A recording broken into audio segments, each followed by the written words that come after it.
ورحمۃ اللہ وبرکاتہ۔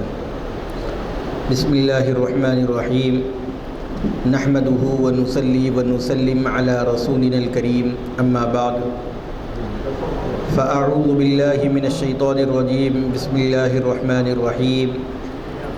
ان الذین قالوا ربنا اللہ ثم استقاموا تتنزل علیہم الملائکۃ الا تخافوا ولا تحزنوا وابشروا بالجنۃ التی کنتم توعدون نحن اولیاؤکم فی الحیاۃ الدنیا وفی الآخرہ ولکم فیہا ما تشتہی انفسکم ولکم فیہا ما تدعون نزلا من غفور رحیم، صدق اللہ العظیم۔ وقال النبی صلی اللہ علیہ وسلم احب الاعمال الی اللہ تعالی ادومها وان قل، او کما قال علیہ الصلاۃ والسلام۔ محترم و معزز گرامی قدر حاضرین کرام و ناظرین عظام، رمضان المبارک کا مہینہ یقیناً برکتوں والا مہینہ تھا، اور ہم میں سے ہر ایک نے اس ماہ مبارک کی مبارک ساعتوں کے اندر اللہ رب العزت نے ہمیں جو توفیق عطا فرمائی تھی، اس کے نتیجے میں ہم نے عبادات، نوافل، فرائض، یہ سب ہم نے انجام دیے۔ تراویح کا اہتمام کیا ہے، نفل نمازیں ہم نے اہتمام کے ساتھ پڑھی ہیں، جماعت کے ساتھ نماز پڑھنے کی ہم نے کوشش کی ہے، اور بھی بہت سے کام فلاح اور بہبود کے ہم نے اس ماہ مبارک کے اندر انجام دیے۔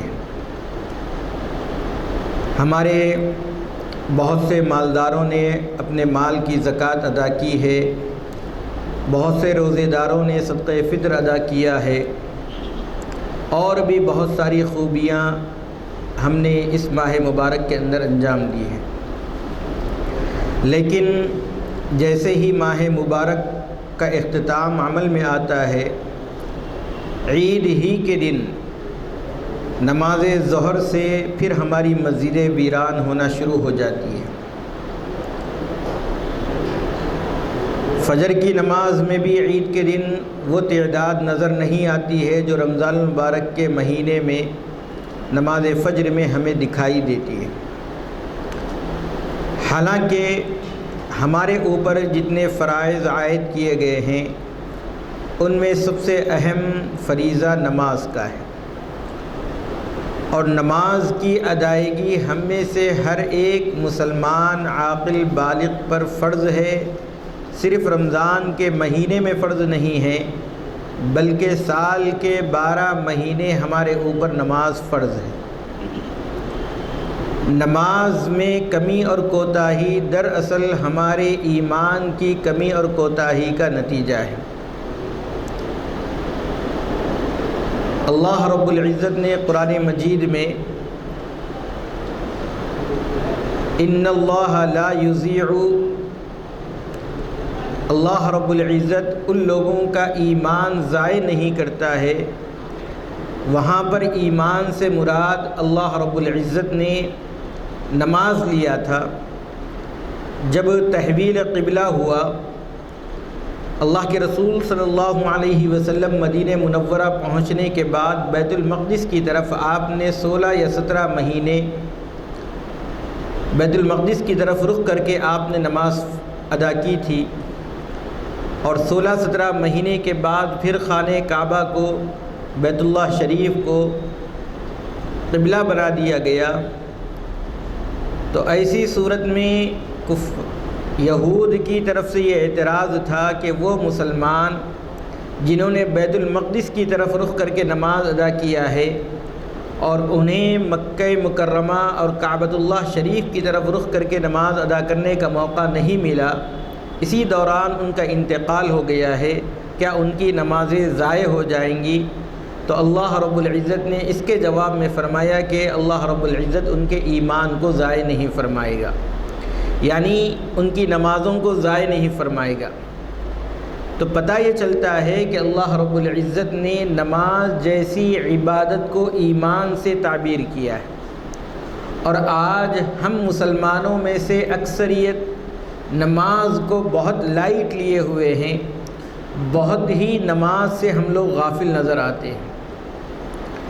ایک طرف اس وقت ملک کے اندر جو حالات چل رہے ہیں، خاص طور پر لاؤڈ اسپیکر کو بہانہ بنا کر اذان کو نشانہ اور ٹارگٹ کر رہے ہیں، تو آپ دیکھے ہوں گے بہت سے نوجوان اس وقت جوش میں ہیں۔ ہماری مسجدوں سے لاؤڈ اسپیکر اترتے ہوئے انہیں منظور نہیں ہے، لیکن وہی نوجوانوں کو 5 وقتہ نماز باجماعت کی ادائیگی کی طرف توجہ دلائی جائے تو ایسی صورت میں وہ نماز سے ہٹ جائیں گے۔ اسی لیے غالباً علامہ اقبال نے یہ شعر کہا ہے، مسجد تو بنا دی شب بھر میں ایمان کی حرارت والوں نے، من اپنا پرانا پاپی ہے برسوں میں نمازی بن نہ سکا۔ یعنی ہم لوگ جوش کے ساتھ تو کام کرنا چاہتے ہیں، لیکن جس راہ کے اندر ہماری 100% کامیابی ہے، نماز کے الفاظ کے اندر بھی حی علی الفلاح، آؤ کامیابی کی طرف، یعنی جس میں اللہ رب العزت نے ہمیں وہ کلمات عطا کیے ہیں جس میں ہماری کامیابی 100% ہے، ہم مسلمان ہیں کہ اس کامیابی کی طرف لپکنے کے بجائے، اس کامیابی کی طرف دوڑنے کے بجائے ہم اس کامیابی سے پیچھے ہٹ رہے ہیں۔ آج ہمارا ایمان ہمارے بستروں سے ہمیں نماز کے لیے نہیں جگاتا ہے، تو میرے بھائیوں یہ ایمان کل کیا ہمیں عذاب قبر سے بچائے گا؟ ہمارا ایمان ہمیں مسجدوں میں نہیں لاتا ہے تو کیا یہ ہمارا ایمان ہمیں جنت میں لے جائے گا؟ ہمیں غور و فکر کرنے کی ضرورت ہے۔ اللہ رب العزت نے قرآن مجید میں فرمایا، ان الذین قالوا ربنا اللہ ثم استقاموا، بلا شبہ وہ لوگ جنہوں نے کہا کہ ہمارا پروردگار اللہ ہے، پھر اس کے بعد استقامت کے ساتھ جمے رہے۔ استقامت کے ساتھ جمے رہنے کا کیا مطلب ہے؟ یعنی جیسے ہی لا الہ الا اللہ کا اقرار کیا تو اللہ رب العزت کی توحید کا اقرار کرنا اور نبی کریم صلی اللہ علیہ وسلم کی رسالت کا اقرار کرنا، دراصل یہ ہے کہ ہم اعمال اسلام کو کرنے کے لیے ہم نے جو ہے تہیہ اور عزم کر لیا۔ نماز کسی وقت میں بھی معاف نہیں ہے۔ حضرت سیدنا یعقوب علیہ السلام ایک جلیل القدر پیغمبر گزرے۔ قرآن مجید نے سورہ بقرہ کے اندر ان کے موت کا تذکرہ کیا ہے۔ ام کنتم شہداء اذ حضر یعقوب الموت اذ قال لبنیہ ما تعبدون من بعدی۔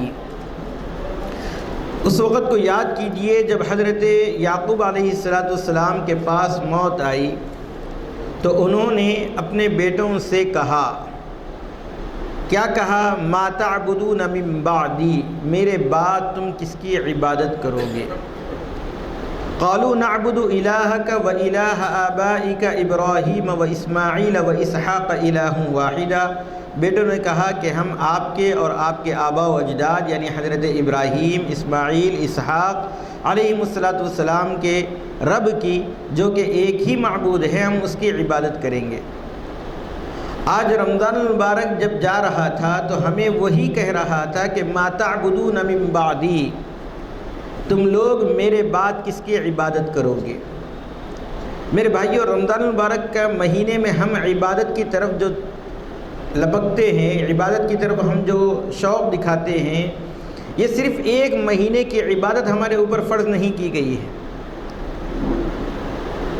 یہ غیروں کی طرح ہمارے اللہ رب العزت نے ہمارے اوپر احکامات نازل نہیں کیے ہیں۔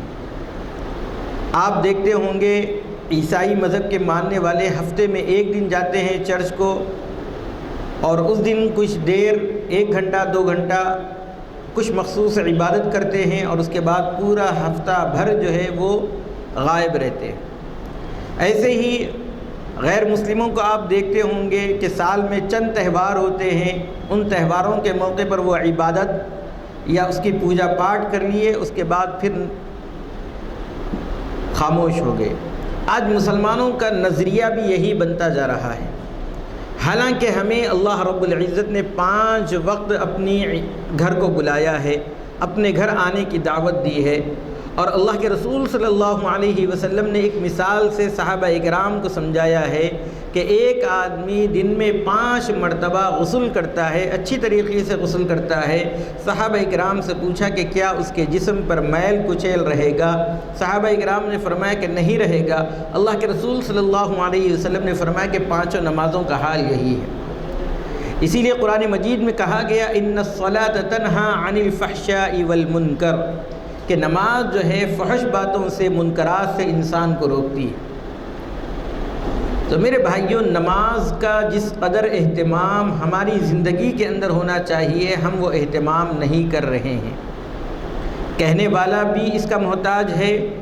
دعا فرمائیں کہ اللہ رب العزت مجھے بھی استقامت نصیب فرمائے، نماز با جماعت کا اہتمام کرنے کی توفیق عطا فرمائے، اور سامعین کو بھی اپنے فضل و کرم سے توفیق عطا فرمائے۔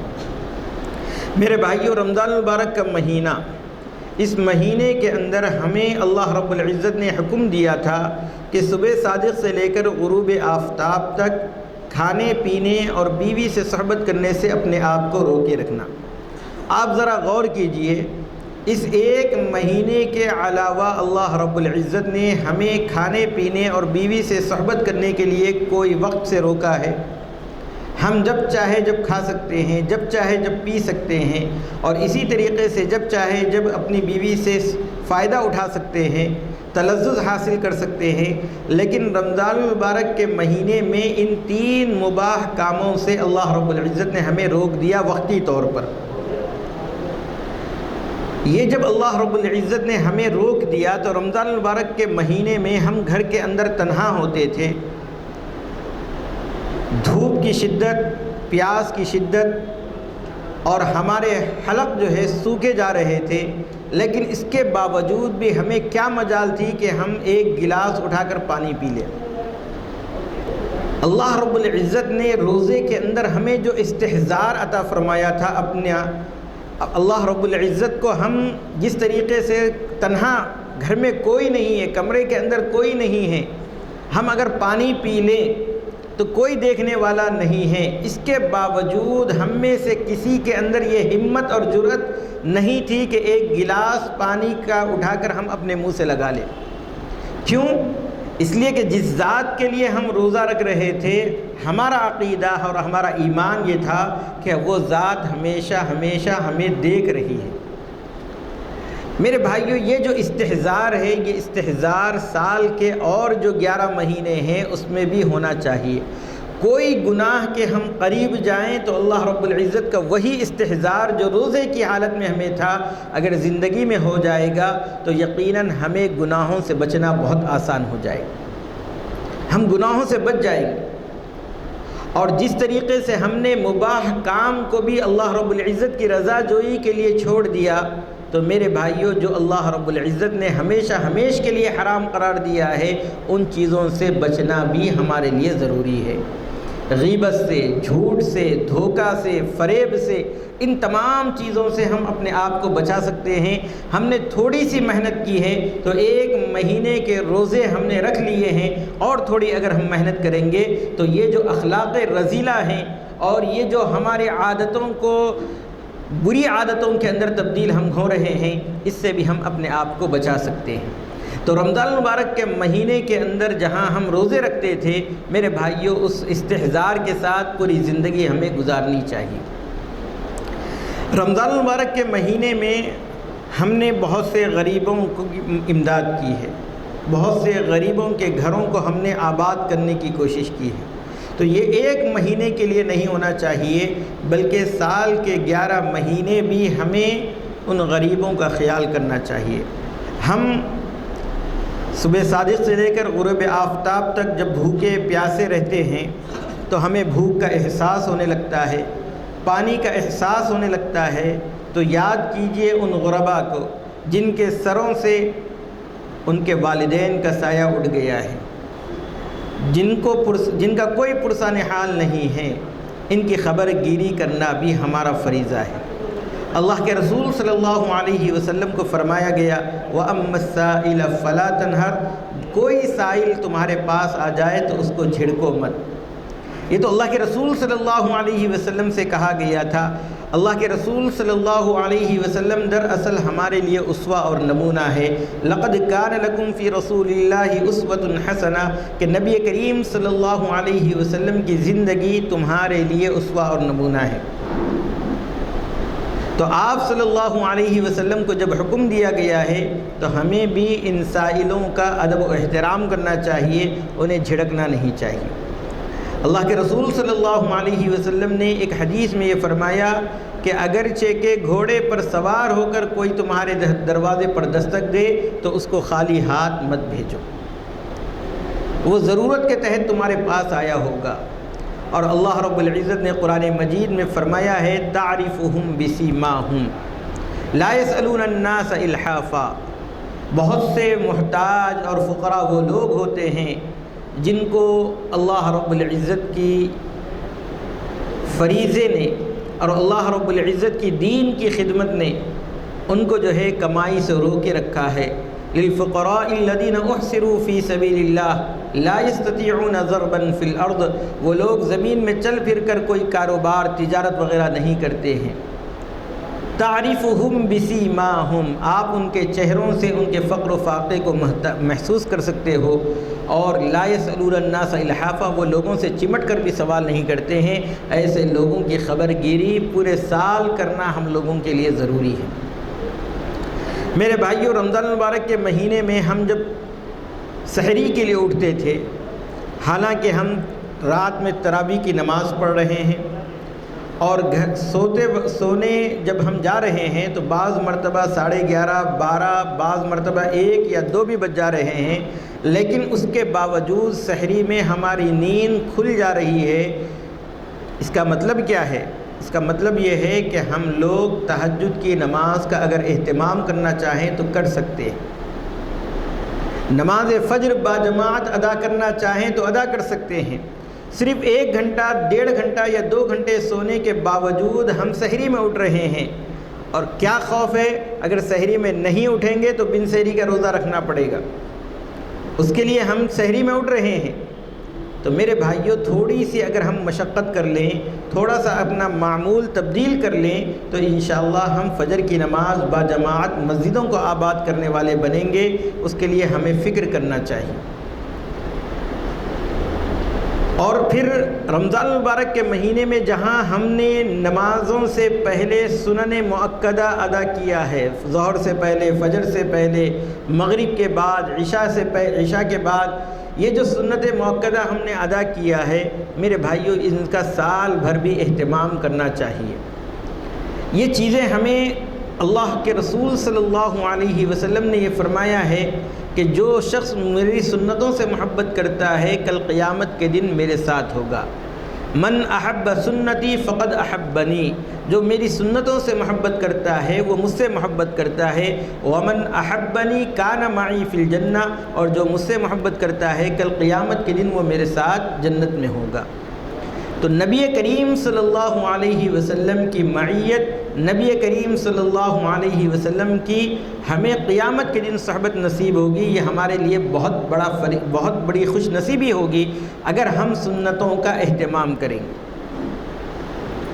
تو میرے بھائیوں، کہنے کا مطلب یہ ہے کہ اس وقت ملک کے حالات اور اس وقت ہمارے لیے بہت کچھ کرنے کی ضرورت ہے۔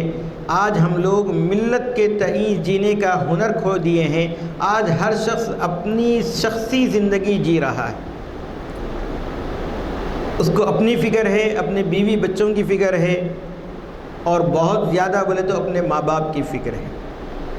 اس کے علاوہ اس کی سوچ ہی نہیں ہے، فکر ہی نہیں ہے۔ حالانکہ اللہ کے رسول صلی اللہ علیہ وسلم نے مسلمانوں کا آپسی تعلق بیان کرتے ہوئے فرمایا کہ المؤمن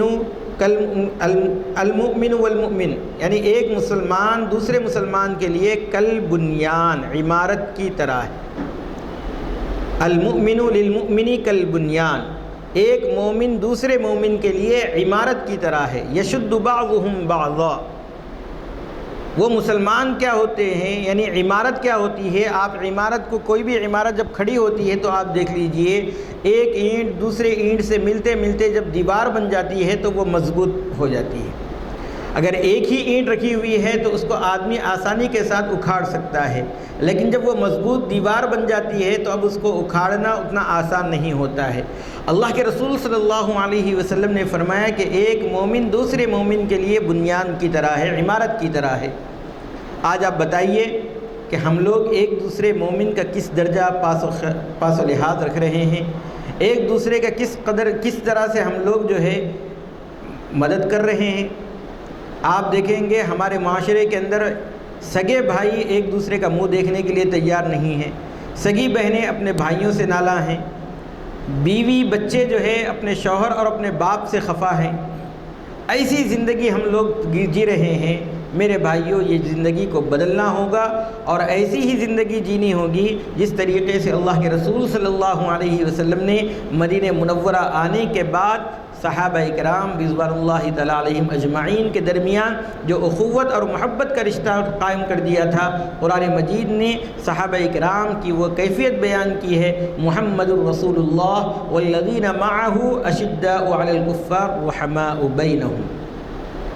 محمد اللہ کے رسول ہیں، والذین آمنوا معہ، اور جو نبی کریم صلی اللہ علیہ وسلم کے ساتھ ایمان لائے ہوئے ہیں، یعنی حضرات صحابہ اکرام، اشداء علی الکفار، کفار پر تو بہت سخت ہیں، رحماء بینہم، آپس میں بہت نرم ہیں، آپس میں ایک دوسرے کے اوپر مہربان ہیں۔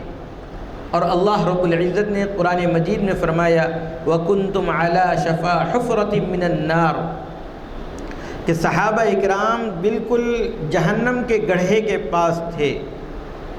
اللہ رب العزت نے کیا کیا؟ فَأَنْقَذَكُم مِّنْهَا، اللہ رب العزت نے سب سے پہلے ان کو وہاں سے نکالا، اور پھر اللہ رب العزت نے نبی کریم صلی اللہ علیہ وسلم کی بدولت وَكُنْتُمْ أَعْدَاءً فَأَلَّفَ بَيْنَ قُلُوبِهِمْ، کہ تم لوگ جو ہے آپس میں ایک دوسرے کے دشمن تھے۔ آپ دیکھیں گے ایک قبیلہ دوسرے قبیلے سے بھڑ جاتا تھا، اور اسی طریقے سے ایک قبیلہ دوسرے قبیلے کے اوپر ظلم و زیادتی کرتا تھا۔ اللہ رب العزت نے فرمایا وَكُنْتُمْ أَعْدَاءً فَأَلَّفَ بَيْنَ قُلُوبِكُمْ، تو اللہ رب العزت نے تمہارے قلوب کو جوڑ دیا، فَأَصْبَحْتُمْ بِنِعْمَتِهِ إِخْوَانًا، اور پھر تم اللہ رب العزت کی نعمت کی وجہ سے بھائی بھائی ہو گئے ہیں۔ آج میرے بھائیوں، ہم لوگوں کو چاہیے کہ ہم ایک دوسرے کے بھائی بن کر رہیں۔ اور بھائی کس کو کہا جاتا ہے؟ حضرت موسیٰ علیہ السلام نے فرمایا کہ اے پروردگار، میرے بھائی کو بھی خلیفہ بنا دیجئے، نائب بنا دیجئے، رسول بنا دیجئے۔ کیوں؟ اس لیے کہ بھائی جو ہوتا ہے وہ دست بازو ہوتا ہے۔ آج ہمیں رمضان المبارک کے مہینے میں ہم نے جو کچھ اپنے اندر صبر پیدا کیا ہے، اگر وہ صبر ہمارے پاس رہے گا تو چھوٹی چھوٹی غلطیوں کو نظر انداز کر کے، اپنے دل کو بڑا کر کے ایک دوسرے کے ساتھ محبت کے ساتھ زندگی گزارنا ہمارے لیے آسان ہو جائے گا۔ رمضان المبارک کے مہینے میں ہم لوگوں نے روزے کی حالت میں، اور خاص طور پر جب گرما میں روزے ہوتے ہیں تو آدمی کے مزاج میں چڑچڑاہٹ پیدا ہو جاتی ہے۔ 5 بجنے کے بعد انسان جو ہے اپنے بچے جب قریب آتے ہیں تو ان کو اپنے سینے سے لگانے کے بجائے ان کو دور ہٹاتا ہے، اس لیے کہ مزاج کے اندر چڑچڑاہٹ پیدا ہو جاتی ہے۔ لیکن اس کے باوجود ہم نے گالی گلوچ سے اپنے آپ کو بچایا۔ کیوں بچایا؟ کوئی لڑائی کا موقع ہے تو ہم نے یہ سوچا کہ آج ہم روزے سے ہیں، روزے کی حالت میں گالی گلوچ کریں گے تو ہمارے روزے کے اندر خرابی پیدا ہوگی، اس کی وجہ سے ہم نے گالی گلوچ سے اپنے آپ کو بچائے رکھا۔ میرے بھائیوں، یہ زبان پر کنٹرول جو روزے کی حالت میں ہم نے کیا ہے، یہ زندگی بھر ہم کر سکتے ہیں، زندگی بھر ہم کر سکتے ہیں۔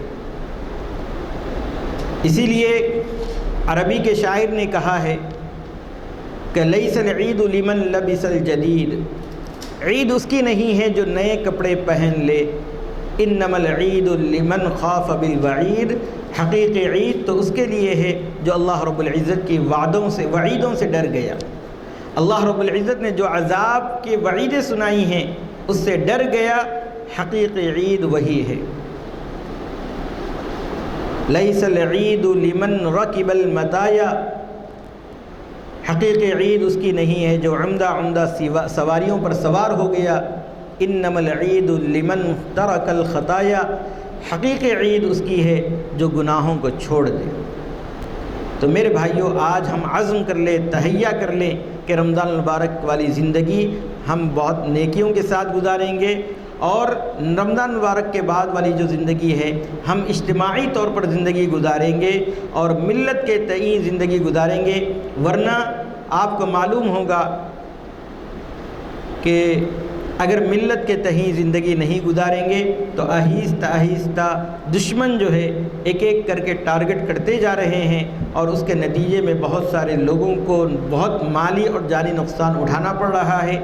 آج ضرورت یہ ہے کہ ہم ملت کے تئیں بیدار رہیں، شعور بیدار رہیں، اور ایک جگہ پر کوئی انسان، کوئی مسلمان کو تکلیف پہنچتی ہے تو ہم وہی نمونہ پیش کریں جیسے ہمارے جسم کے کسی باڈی پر، کسی پرزے پر جب کوئی تکلیف پہنچتی ہے تو اس کے نتیجے میں پورا جسم حرارت میں آ جاتا ہے، بخار ہو جاتا ہے، اور رات بھر آدمی تڑپتے رہتا ہے۔ تو جیسے ایک جسم کا تعلق ہے انسان کے، ایسے ہی تمام مسلمانوں کے ساتھ ہمارا تعلق ہونا چاہیے۔ الغرض، اللہ رب العزت ہمیں رمضان المبارک کے بعد بھی عبادتیں کرنے، نفل کام کرنے، اور اسی طریقے سے صبر کرنے، لوگوں کے دکھ درد میں شریک ہونے کی توفیق عطا فرمائے۔ آمین۔ وآخر دعوانا الحمد للہ رب العالمین۔